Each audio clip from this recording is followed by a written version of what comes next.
Miarahaba tompoko, mandresy no anarako. Ny fanandratana ny vita malagasy no imasoko.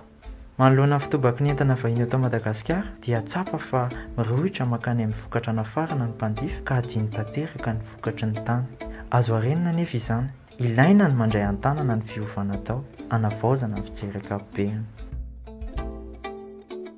Mba hahatomombana ny tetikasa dia manangana fiara-miasa, manambatra ireo mpamokatra sy designer andrafetana ny business design sy ny design thinking.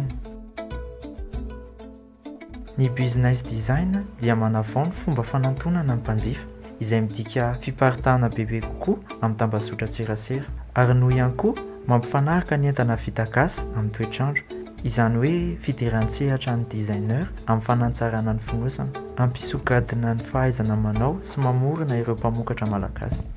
Ny design thinking kosa dia famaritana ny etaentan'ny mpanjifa izay mitady fivoarana trano. Tafiditra ao ihany koa ny dinika ara-bola atao eo amin'ny famokarana, andaminana ny vidin'entana mba ho zakan'ny tsirairay. Mino aho fa samy mahatsikaritra kosa isika fa somary lafo ny vokatra eto an-toerana.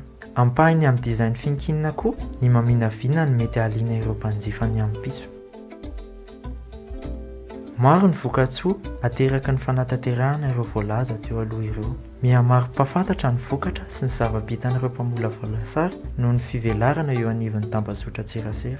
Hitondra fijery vao ho an'ny mpanjifa ny fanatsarana fonosana satria mahasarika kokoa ny endrika sy ny loko mifanaraka amin'ny vokatra.